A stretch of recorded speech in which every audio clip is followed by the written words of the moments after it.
Hi everyone, today's video is about the feet, ankles, hands and the wrists, and these can be really neglected joints in the body, and actually they're really important, and just as important as the bigger joints like the hips, the shoulders and all the joints in the spine. They're where we ground down and set the foundations for how the rest of the body stacks and moves. So how can we improve the awareness and control around these joints? I'm going to show you how. So getting some spacing between the toes and just bringing back some movement into the foot, and of course building awareness in the foot.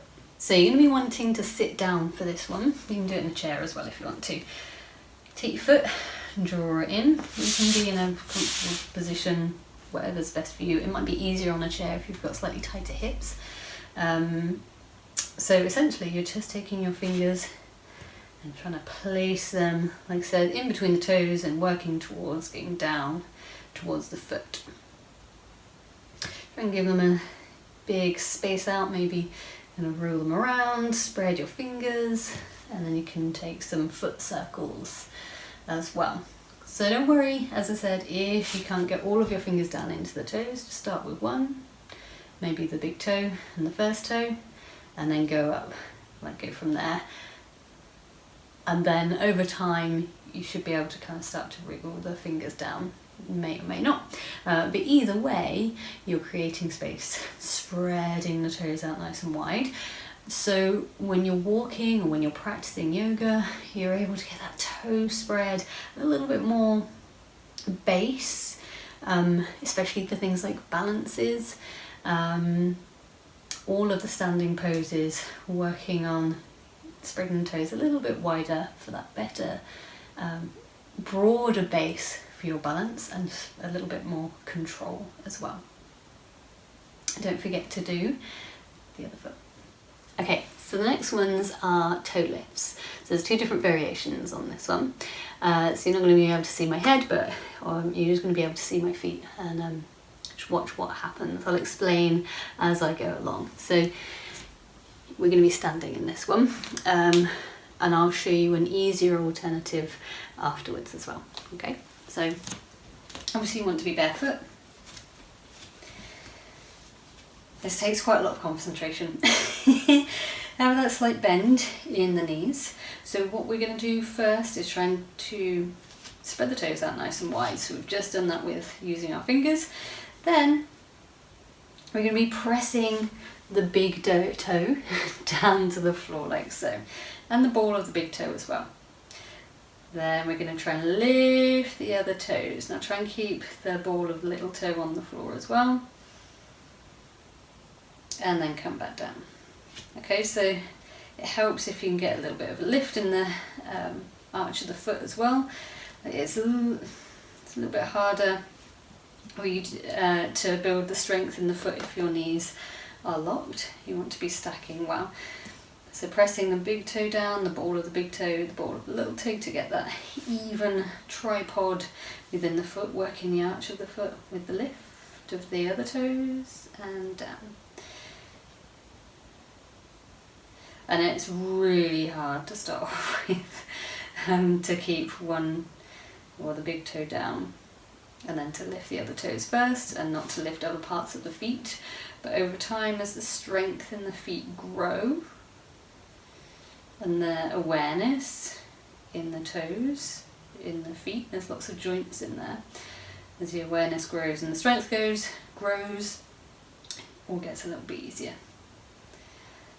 So maybe doing that about 5 times. You don't want to be doing lots and lots of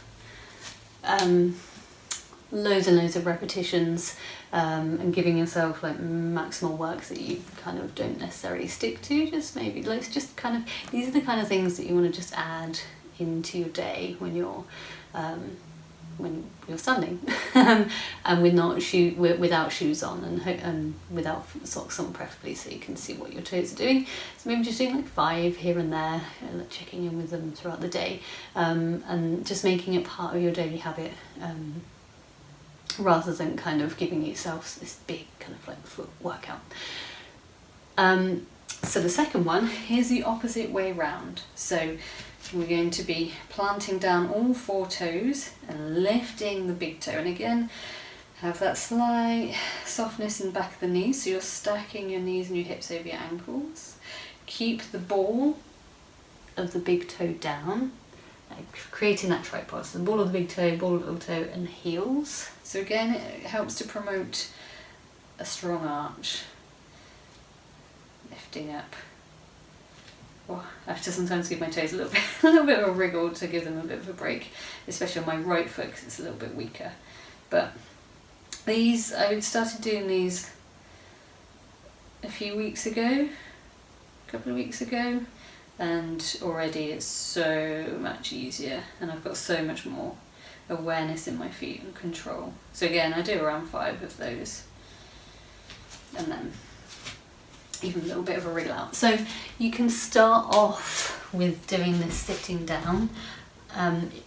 If, like me, you really struggled to separate the toes and lift when I first started, what I did was kind of use my hands, and I did it sitting, just so I could feel. It's not the same, obviously, because your legs aren't in the same position, but just to get that feel. Because I had severe lack of awareness within my toes. Like it's very rare that you move your toes independently, and like I said, especially if they've been squashed in shoes, and maybe a little bit neglected over time.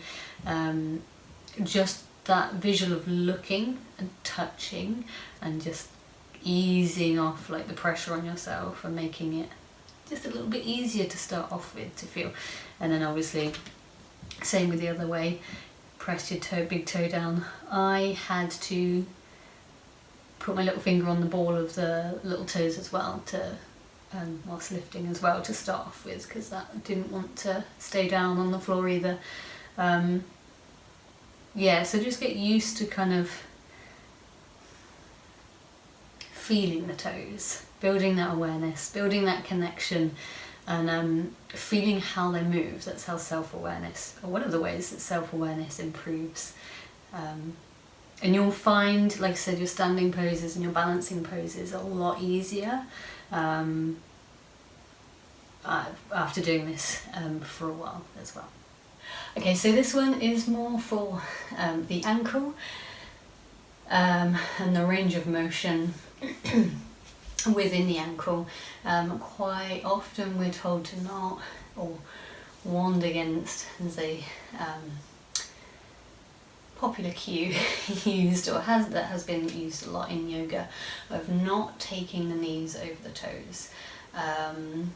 I myself used to be one of those people that cued and used to say stack your knee over your ankle, and yeah, that's gone out the window now. Yeah, it's really improved, again, the strength of my feet and the control and stability in my ankle as well.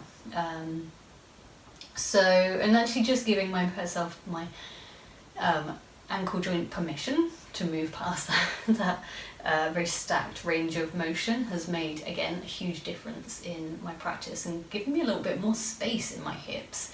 The feet mirror the hips very much, and so they need to work together. We're working the whole body when we're moving, rather than kind of just concentrating on hip flexibility and shoulder flexibility. We want to be incorporating everything.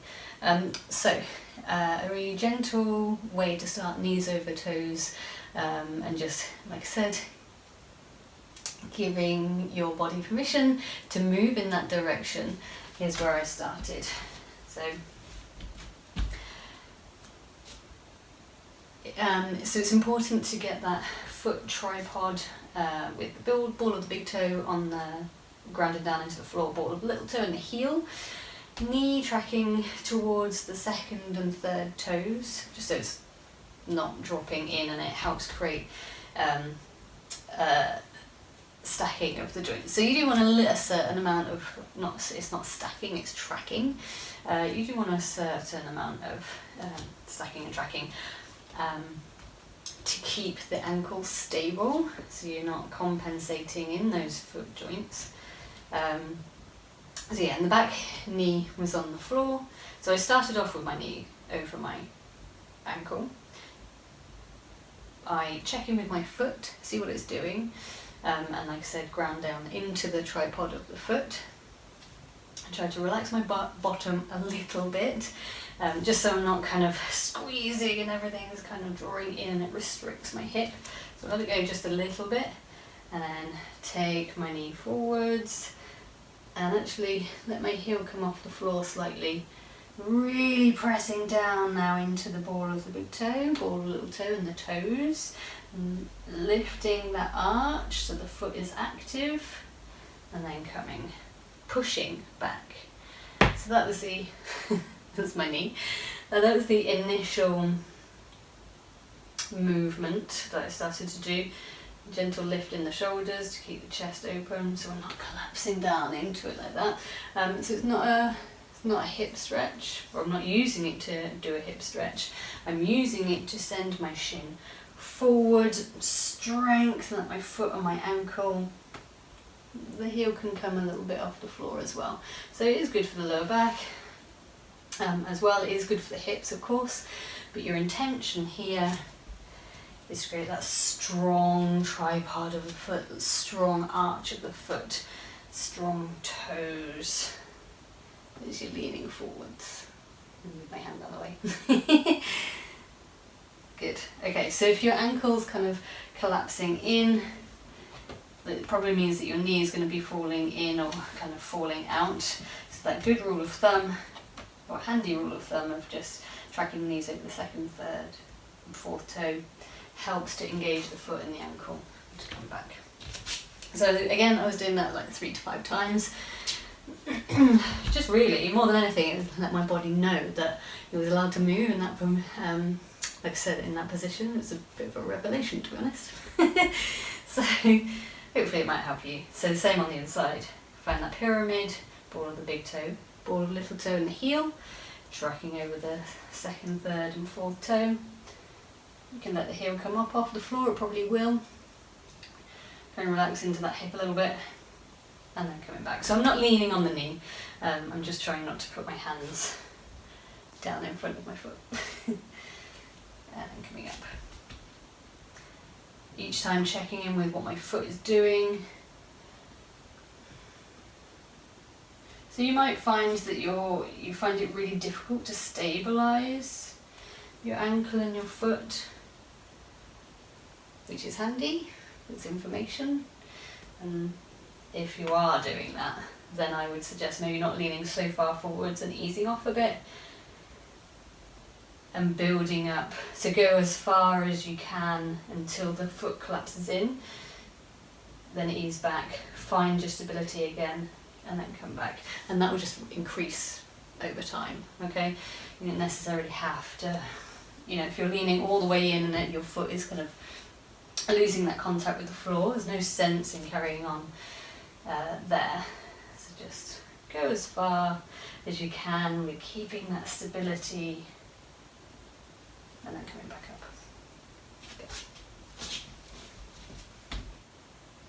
Okay, so on to the hands and the wrists. So like I said, a little bit more helpful, I guess, if you do yoga, because you're doing arm balances, and this will, like I said, will really help with things like arm balances. And with chaturangas, anytime you're on your hands, really. And in turn, it helps your shoulders as well. So if you lack stability at your wrists, that will have an effect on how your shoulders react as well, and the stability in your shoulders. It's the kinetic chain as you work up the body, and like I said, having awareness and being able to move in a suitable range of motion in all joints helps you move your body as one. Okay, so here's what we are going to do with the wrists. So just exploring movement to start off with. So taking the fists up and down, and when we're building awareness, we really tune into kind of listening to what our wrists are telling us, how they're feeling, feedback that they're giving. It's all information. And taking some circles. So is one side a little bit more restricted than the other? Is it harder to move one side than the other, or easier? Are there any niggles coming up? What's happening? And which bit of the movement, if you want to be more specific, which bit of the movement, is it that bit that's feeling a bit more restricted, or coming up feeling a bit more restricted? Okay, so it's not just, well, that one's easier and that one's harder. It's take a deeper look and see where it is. Obviously going around the other way. My wrist likes to clunk a little bit. I broke it many years ago, and yeah, that's all part of my body and posture patterning. So it's good to take stock of any injuries or operations that you've had as well. Okay, and then you can just move your wrists backwards and forwards as well. See what's going on there.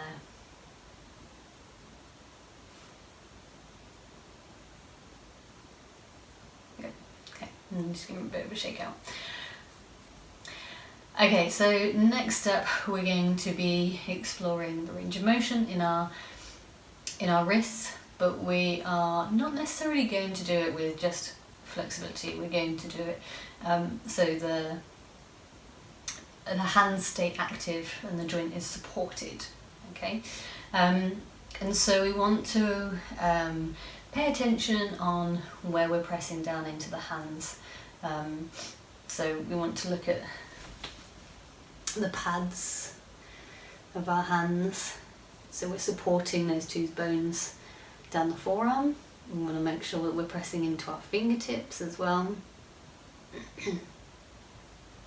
So here and here, a little bit of a bridge across there, here and here.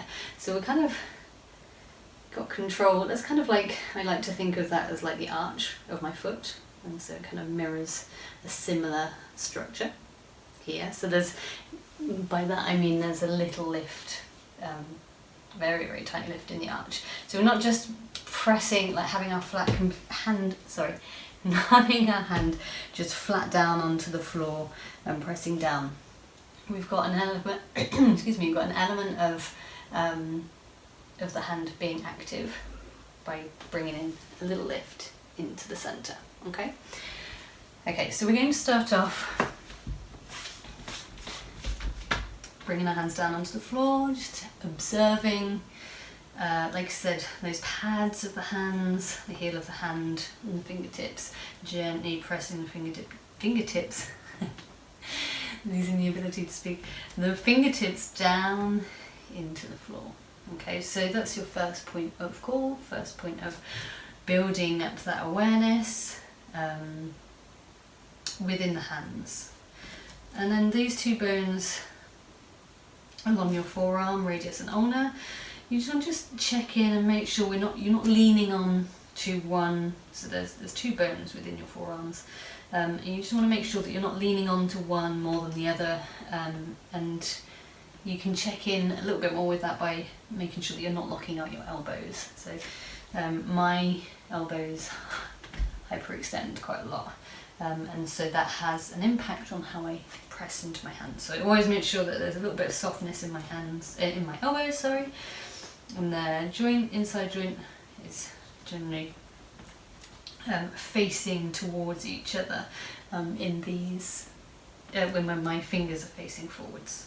Okay, so checking in with the hands, pressing into the left pad, little finger pad, thumb pad, fingertips, and then once you start to get a bit more comfortable with that stacking, start to lean forwards. And I'd let your shoulders come up as well, and explore the motion of letting your shoulders come backwards and forwards as well. So you're moving everything.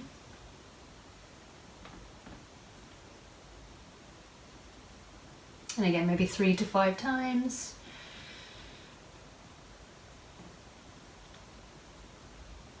Good. And then you can take that further by turning. You're going to have to excuse me, bend the elbows out to the side. So you're turning to the side like that. I'm going to take my knees a little bit wider so that my base is a little bit more sturdy. Check in with how I'm pressing in towards the hands, little finger pad, thumb pad, fingertips, stacking those two forearm bones on top of the wrist, and then just going from side to side.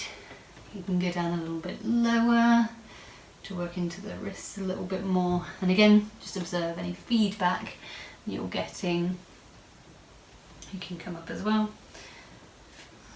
Try not to kind of, on this one, try not to let the shoulders drop in. Keep the shoulders nice and sturdy, supported, so you're working a bit more into the wrist. So I'm not going too far over, and I'm keeping my hand active by pressing down into the floor. Let the fingers have a little bit of a recovery, and then we're going to turn. So try and relax the shoulders on this one as well. So as I said, everything works together. Turn the thumb outwards. Now, you might need to really lean forwards for this one, and just make sure you're not locking out the elbow. What you're going to do is you might need to really bring your knees forwards to start off with. Bend the elbows in towards you, so your hand stays active and your wrist stays supported. Okay, if we were just working on the flexibility without any, so if it was really passive, I'd be kind of leaning into my joints and then leaning all the way back as much as I could.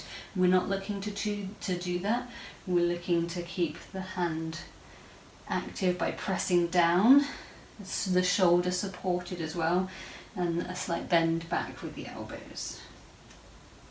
Okay, so you might need to, like I said, lean right forwards to start off with, and then once you start to